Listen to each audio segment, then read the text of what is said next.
बदल्या कोणी केल्या हे नाव सांगायची गरजच नाही ना. परळीचे जे लोकप्रतिनिधी आहेत यांच्याच सांगण्यावर, आणि हे पंकज कुमावत साहेबांची ऑर्डरसुद्धा, हे शिकाऊ DYSP त्यावेळेस होते प्रोबेशन पिरियडमध्ये, त्यांची ऑर्डर अंबाजोगाई ॲडिशनल SP म्हणून सुद्धा झाली होती.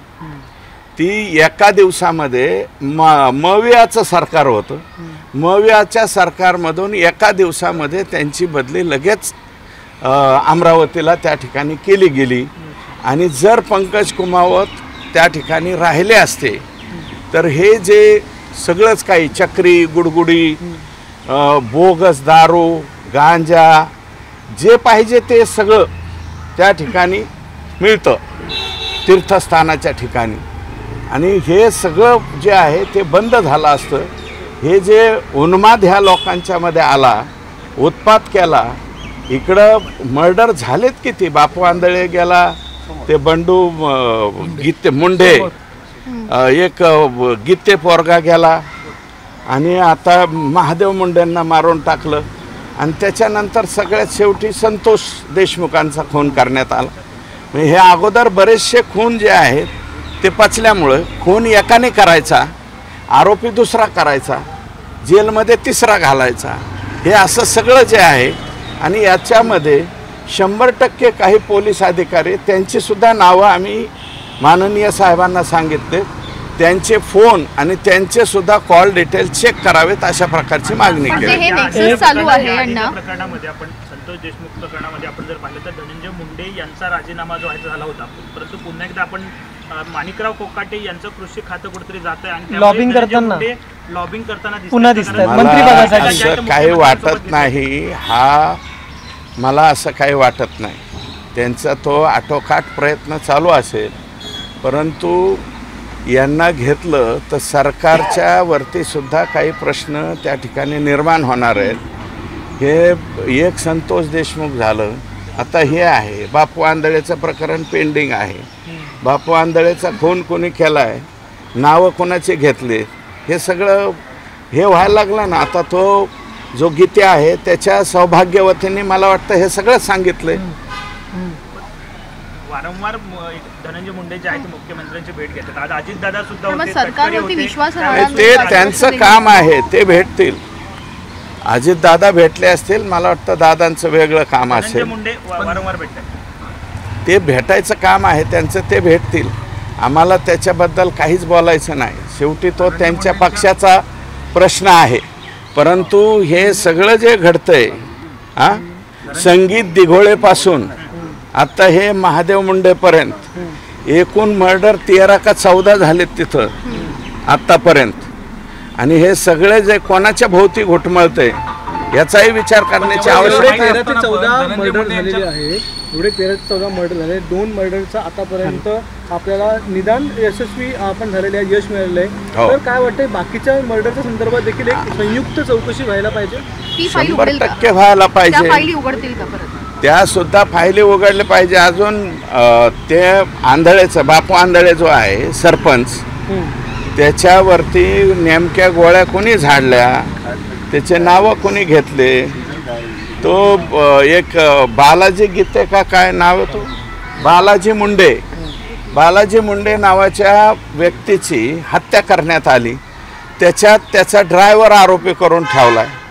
म्हणजे मारणारे दुसरे आणि आरोपी कोण, ड्रायव्हर वेगळाच. आणि ते जेलमध्ये आत्ता त्या आयुष्यामध्ये त्यांनी कुणाला ब सुद्धा म्हणलेला नाही, अशा पद्धतीचा तो ड्रायव्हर आहे. त्याची आता जेलमध्ये रवानगी करण्यात आली. तुम्ही एवढं सगळं सांगताय, सगळ्या गोष्टी खरं तर इतक्या जाहीर पद्धतीने आहेत, पण अजित पवार असतील, सुनील तटकरे असतील, हे धनंजय मुंडेला घेऊन बसतात. कुठेतरी यांना देखील लॉबिंगला बघा तटकरे साहेबांनी, अजितदादांनी काय निर्णय घ्यायचा तो त्यांनी घ्यावा. परंतु वस्तुस्थिती जी आहे तिथे माझं मत आहे की त्यांनी जे आहे त्यांचे कोणीही विश्वासातले माणसं पाठवावे. 5-10 दिवस त्यांनी परळीमध्ये त्यांना मुक्कामाला ठेवावं की इथं नेमका कारभार कसा चालतो, काय चालतो. माणसं किड्या मुंग्यासारखे मारले जातात. 21 महिने झाला आज महादेव मुंडेच्या आणि महादेव मुंडेच्या घरापासून 500 मीटर अंतरावरती परळीचे लोकप्रतिनिधी राहतात. मग त्यांना जाता येत नव्हतं का आत्तापर्यंत महादेव मुंडेंच्या घरी? मी गेलो तर आम्हाला काळे झेंडे, महादेव मुंडेंना भेटायला का आले म्हणून काळे झेंडे दाखवतात. आणि तुमच्या घरापासून 500 मीटर अंतरावरती महादेवचं घर आहे. मग 21 महिन्यामध्ये परळीच्या लोकप्रतिनिधींना सवड कशी भेटली नाही त्यांच्याकडे जायची? जायला हवं होतं ना.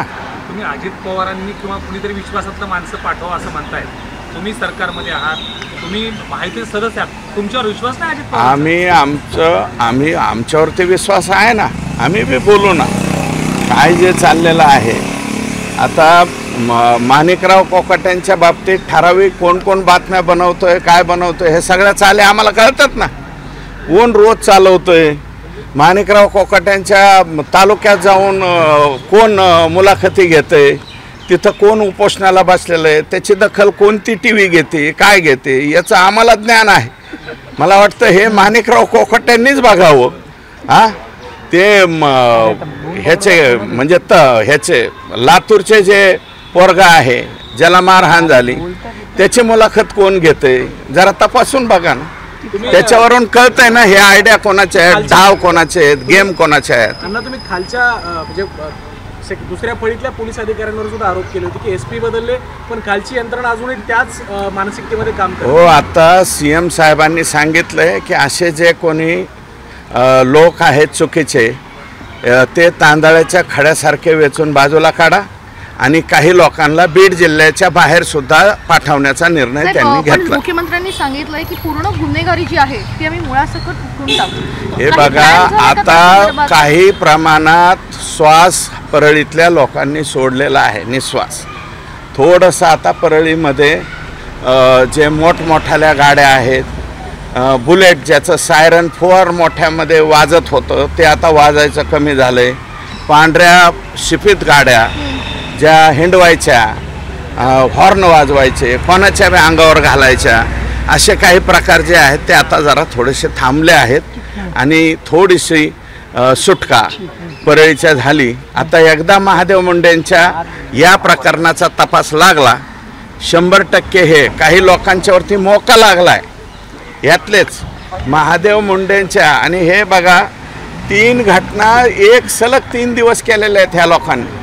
पहिल्यांदा पुजारीला मारलं 307, दुसरं संजय सातभाईला मारलं 307 20 ऑक्टोबर, ही 19 ऑक्टोबर आणि 21 ऑक्टोबरला महादेव मुंडेंचा काटा काढला या लोकांनी. SIT स्थापन झाली सांगाल, मुख्यमंत्र्यांनी आता आदेश दिले SIT स्थापन करण्याचे. मुख्यमंत्री महोदयांनी स्पष्ट आदेश दिलेले आहेत. पंकज कुमावत यांच्या अध्यक्षतेखाली या 3 लोकांची नावं त्या ठिकाणी आणि DG साहेबांना फोन करून सांगितलं. जे निवेदन ज्ञानेश्वरीताई मुंडेंनी त्यांना दिलेलं आहे ते निवेदन तात्काळ त्यांनी जे आहे ते DGंकडे पाठवलं आहे, स्पेशल मेसेंजर पाठवला आहे आणि याची ऑर्डर काढा म्हणून सांगितलं. एक शेवटचा प्रश्न, ज्या पद्धतीने तुम्ही सगळी भूमिका मांडताय, लढा देताय, जर धनंजय मुंडेंना पुन्हा मंत्रिमंडळात घेतलं तर मग तुमची काय भूमिका? लढायला अपयश नाही, आम्ही आमच्या पातळीवर माननीय मुख्यमंत्र्यांना जे बोलायचं ते बोलू. त्यांचा पक्ष, त्यांच्या पक्षाचे राष्ट्रीय अध्यक्ष, प्रदेशाध्यक्ष यांना आमचा बोलण्याचा तेवढा नैतिक अधिकार नाही. आमचा नैतिक अधिकार माननीय मुख्यमंत्री महोदयांच्यापर्यंत आहे.